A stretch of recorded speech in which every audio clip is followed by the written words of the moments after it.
হরে কৃষ্ণ।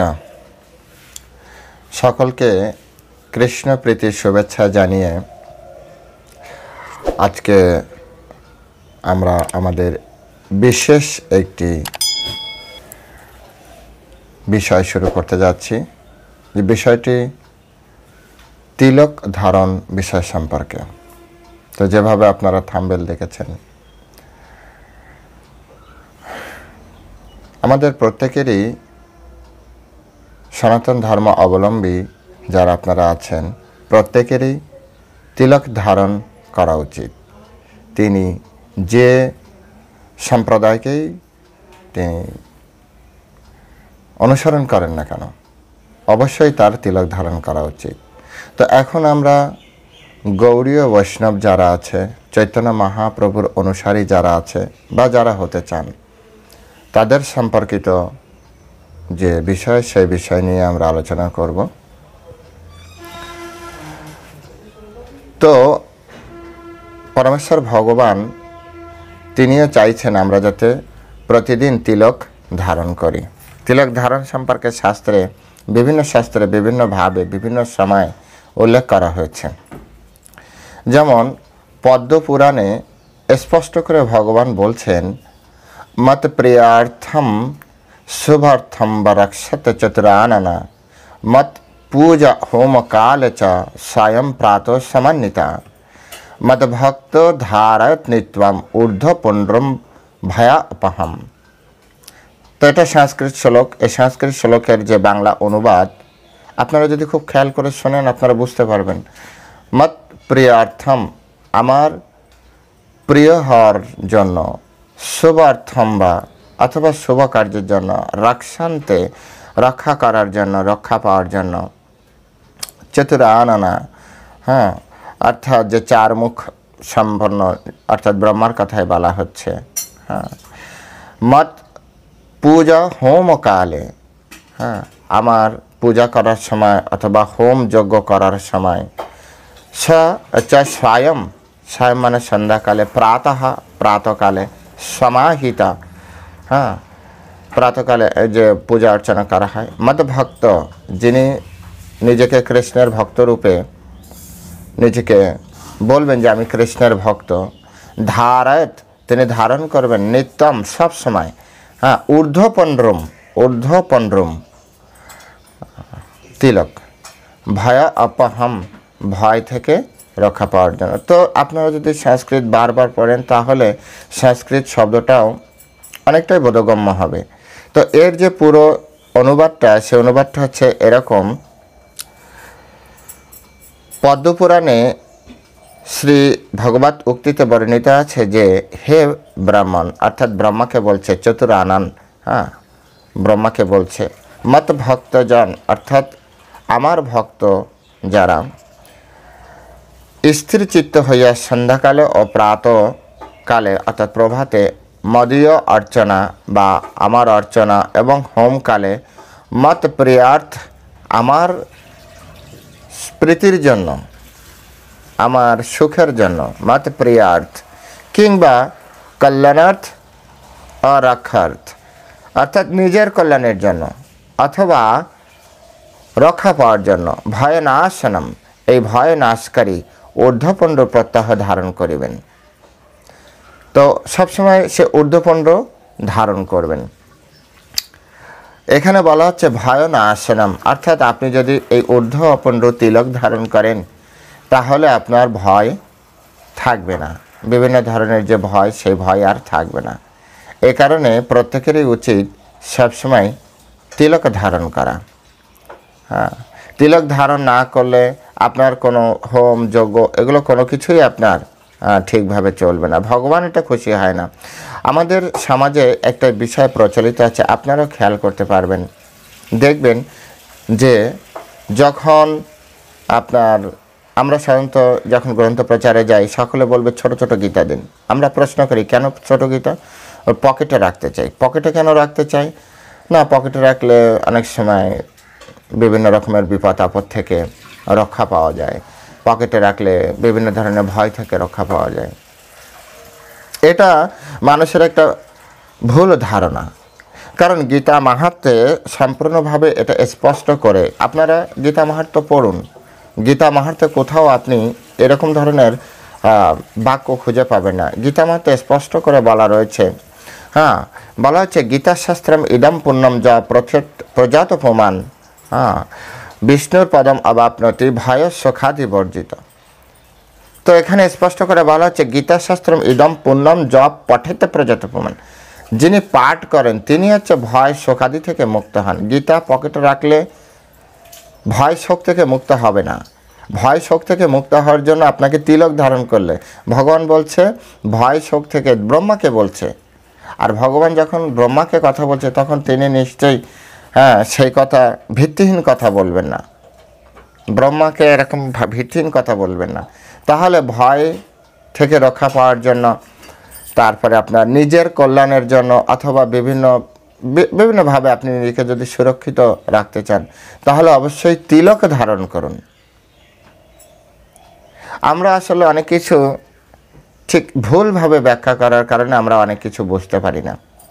আপনার সন্তানের ব্যাগে ছোট একটা গীতা না দিয়ে, আপনার সন্তানের পকেটে, জামার পকেটে ছোট একটা গীতা না দিয়ে, আপনি আপনার সন্তানের কপালে তিলক পরিয়ে দিন, তার দাদার সঙ্গে তিলক পরিয়ে দিন। সে সবসময় ভগবান কর্তৃক সুরক্ষিত থাকবে। এছাড়াও ভগবান আরও সুন্দরভাবে বলছেন, হ্যাঁ, নারদ, যজ্ঞ দানম তপহম সদ্ভায় পিতৃতর্পণ ব্যর্থম ভবতি তৎ সর্ব ঊর্ধ্বপণ্ড্রম বিনাকৃতম। এটাও আপনি পদ্মপুরাণে পাবেন। এখানে নারদ মুনি বলছেন, কি বলছেন, যে যজ্ঞ আপনি যদি যজ্ঞ করেন, দান করেন, তপস্যা করেন, হোম যজ্ঞ করেন, সাধ্বায় আপনি যদি অধ্যয়নশীল হন, অর্থাৎ প্রচুর পড়াশোনা করেন, হ্যাঁ, অর্থাৎ পিতৃতর্পণম, অর্থাৎ পিতৃতর্পণ বিভিন্ন ধরনের শ্রাদ্ধ কর্ম আছে, শ্রাদ্ধ কর্ম যদি আপনি করেন, তো ব্যর্থম ভবতি তৎসর্বম, ব্যর্থম ভবতি সব কিছু ব্যর্থতায় পর্যবেসিত হবে, হ্যাঁ, তৎসর্বম ব্যর্থম ভবতি তৎসর্বম ঊর্ধ্বপণ্ড্রম বিনা কৃতম, অর্থাৎ আপনি যদি ঊর্ধ্বপণ্ড্র বিনা এই কাজগুলো করেন। তো যজ্ঞ বুঝতে পেরেছেন, বিভিন্ন ধরনের যে যজ্ঞ অনুষ্ঠান হয়, যেমন হরিনাম যজ্ঞ হতে পারে, হোম যজ্ঞ হতে পারে, অশ্বমেধ যজ্ঞ হতে পারে, গোমের যজ্ঞ হতে পারে। তো এই সব যজ্ঞ তো একমাত্র হরিনাম যজ্ঞই আমাদের কলিযুগের জন্য একমাত্র বিধেয় আছে। তারপর হচ্ছে দানম, আপনি কাউকে দান করলেন, অনেকে দেখবেন মন্দিরে এসেও দান করে, অথবা ব্রাহ্মণদের দান করে, অথবা অনেক সময় অনেক কিছু দান করে, গিফট যেটাকে বলা হয়। আপনি কোনো একটা ফ্যামিলি পার্টিতে গেলেন, সেখানে যে আপনি কিছু দান করলেন, প্রত্যেকটা দানের কিন্তু একটা ফল আছে। কিন্তু আপনি যদি আপনার কপালে যদি তিলক না থাকে, আপনার শরীরে যদি দাদার সঙ্গে তিলক না থাকে, তাহলে বলা হচ্ছে, হ্যাঁ, ব্যর্থম ভবতি তৎসর্বম, আপনার সব কিছু ব্যর্থতায় পর্যবসিত হবে। এই সকল তথ্যগুলি আসলে আমাদের জানা না থাকার কারণে আমাদের ভুল হচ্ছে। কে না আপনার দান করছে, সবাই সবার স্তর থেকে যাকে ভালো লাগছে তাকে কিন্তু দান করছে।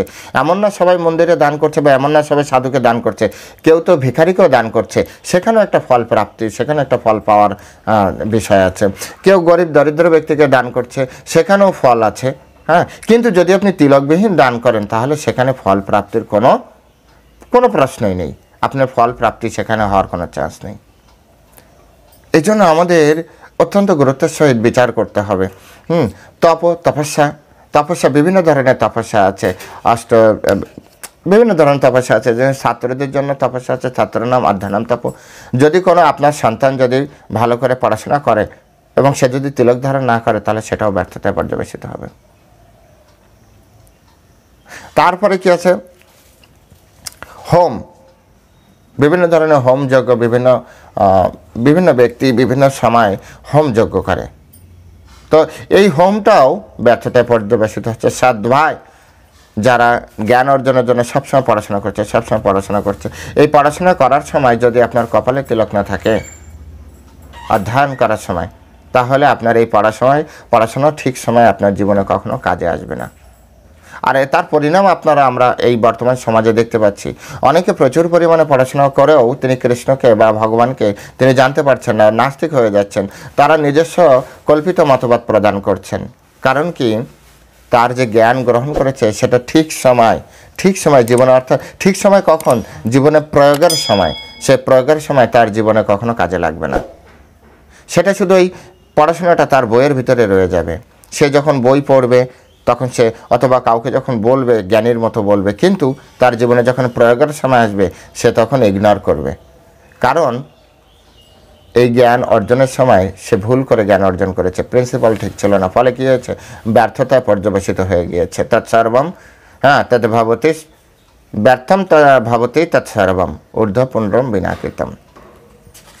তো এই কারণে সকলের উচিত কি? সকলেরই উচিত তিলক ধারণ করা।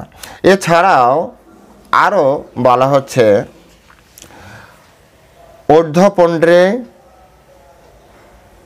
ঊর্ধ্বপুণ্ড্রের বিনস্ত কিঞ্চিৎ কর্ম করতি যা ইষ্টপূর্তাদিকম সর্বম নিষ্ফলম সৎ ন সংশয়। ঊর্ধ্বপুণ্ড্রে বিহীনস্ত সন্ধ্যাকর্মাদিকম চরেত তৎসর্বম রাক্ষসম নিত্যম নরকম চ অধিগচ্ছতি। এখানে যখন আপনারা পড়বেন এ বিষয়ে কত ভয়াবহ বিষয় এখানে উল্লেখ করা হচ্ছে, যে এই পুরাণে উত্তর ভাগে বলা হচ্ছে, উত্তর ভাগে সুন্দরভাবে বলা হচ্ছে, যে ব্যক্তি ঊর্ধ্বপুণ্ড্র পরিত্যাগ করে, অর্থাৎ তিলক পরিত্যাগ পূর্বক ইষ্ট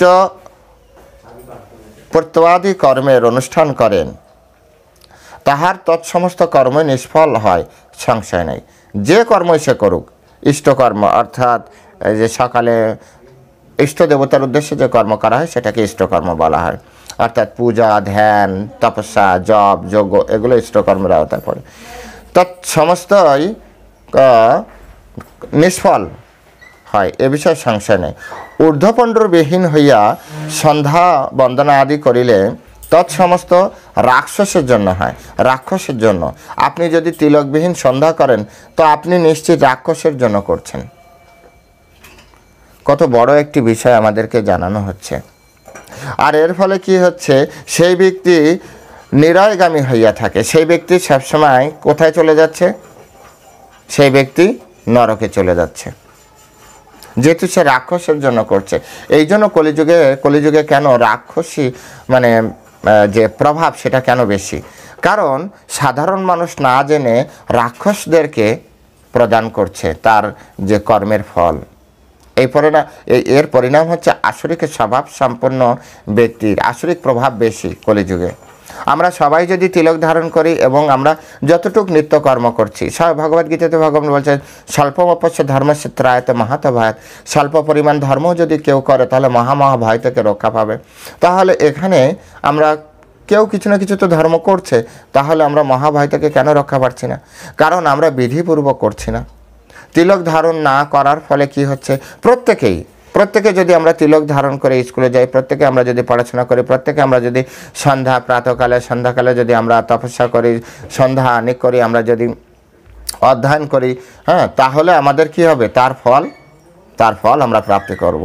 আর যদি তা না হয় তাহলে সর্বম রাক্ষসম নিত্যম, সবসময় রাক্ষসদের জন্যই করা হচ্ছে, আর এর ফলে আমাদের নরকে যেতে হবে। পদ্মপুরাণ এই বিষয়ে কি বলছে? পদ্মপুরাণে নারদোক্তিতে বলছে, যত শরীরম মনুষ্যানাম ঊর্ধ্বপুণ্ড্রম বিনাকৃতম দ্রষ্টব্যম নৈব তত তাবৎ শ্মশানা সদৃশ্য ভবেৎ। কত বড় কঠিন কথা বলছে। যত শরীরম মনুষ্যানাম, মনুষ্য দেহ লাভ করে যার শরীরে ঊর্ধ্বপুণ্ড্রম বিনাকৃতম, ঊর্ধ্বপুণ্ড্র করেনি, দ্রষ্টব্যম নৈব ত্বৎ, দ্রষ্টব্যম নৈব তৎ, তাকে দর্শন করা উচিত না ততক্ষণ, তাবৎ শ্মশানা সদৃশ্যম ভবেৎ, ততক্ষণ পর্যন্ত সে তো শ্মশান সদৃশ, এই জন্য তার মুখের দিকে তাকানো উচিত না। এখানে ঊর্ধ্বপুণ্ড্র রহিত মানবদেহ দর্শন করিতে নাই, ওহা শ্মশান সদৃশ। এই জন্য কারো মুখের দিকে তাকালে কোনোভাবেই দর্শন করা উচিত না। কিন্তু এখন কি করবেন? চারিদিকে তো ঊর্ধ্ব 15বিহীনই লোক বেশি, তিলকবিহীন লোকই বেশি।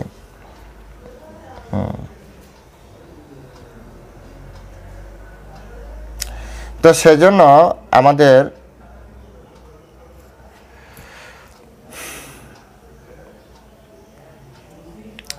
তিলক পরা উচিত।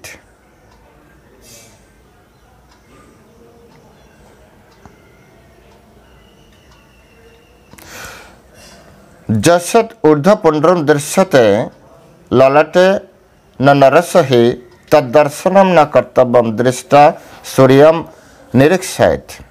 এখন যদি আপনার দেখা হয়ে যায় যার কপালে তিলক নেই, তখন কি করবেন? তখন বলছে যস্য ঊর্ধ্বপুণ্ড্রম দৃশ্যতে ললাটে ন নরসহি, অর্থাৎ যার কপালে, স্কন্দ পুরাণ থেকে এখানে সুন্দরভাবে বলা হচ্ছে যে যাহার ললাটে ঊর্ধ্বপুণ্ড্র লক্ষিত হয় না, তাহাকে দর্শন করা উচিত নয়। তাহাকে দেখিলে সূর্য দর্শন করিয়া শুদ্ধ হইবে। অর্থাৎ সূর্য স্নানের বিধি আছে আমাদের শাস্ত্রে। তো সূর্য স্নান অর্থাৎ স্নান করতে হয় ভালো। বিভিন্ন সূর্য স্নান আছে, বায়ু স্নান আছে, ধূলি স্নান আছে, জলে স্নান আছে। এমন না শুধুমাত্র জল ঢাললেই স্নান বলা হয়। মন্ত্র আছে, মন্ত্র স্নান আছে। বিভিন্ন ধরনের স্নানের ব্যবস্থা আমাদের বৈদিক শাস্ত্রে দেওয়া আছে, কিন্তু সেই মন্ত্রগুলো জানা উচিত। মন্ত্র জেনে সেই মন্ত্র অনুযায়ী আপনি স্নান করতে পারেন, বায়ু স্নানও করতে পারেন। ঠিক এখানে সূর্য স্নানের কথা বলা হচ্ছে। কারো কপালে যদি তিলক না হয়, তাকে যদি আপনি দর্শন করেন, যদি ঘরের ভিতর দর্শন করেন, তাড়াতাড়ি বাইরে যেয়ে সূর্য স্নান করে আসুন। আর রাস্তায় দর্শন করলে সূর্যদেবকে প্রণাম করে বলুন, হে ভগবান, আমাকে স্নানের সুযোগ প্রদান করুন। কত কঠিন কঠিন বিষয় আমাদের সনাতন ধর্মে উল্লেখ করা আছে। সে কারণে আমরা আপনাদের কাছে সবসময় অনুরোধ করি যে আপনারা প্রত্যেকে বিধি অনুযায়ী জীবনযাপন করুন। বিধি অনুযায়ী জীবনযাপন করলে প্রত্যেকের জীবন অত্যন্ত সুন্দর হয়ে উঠবে, প্রত্যেকের জীবন সুন্দর হয়ে উঠবে, এ বিষয়ে কোনো সন্দেহ নেই। আমরা প্রকৃতপক্ষে অনেক কিছু করছি, কিন্তু তার ফল আমাদের সঠিকভাবে প্রাপ্তি হচ্ছে না। এর পিছনে কারণ হচ্ছে আমরা সঠিকভাবে বিধি অনুযায়ী কর্মটি করছি না।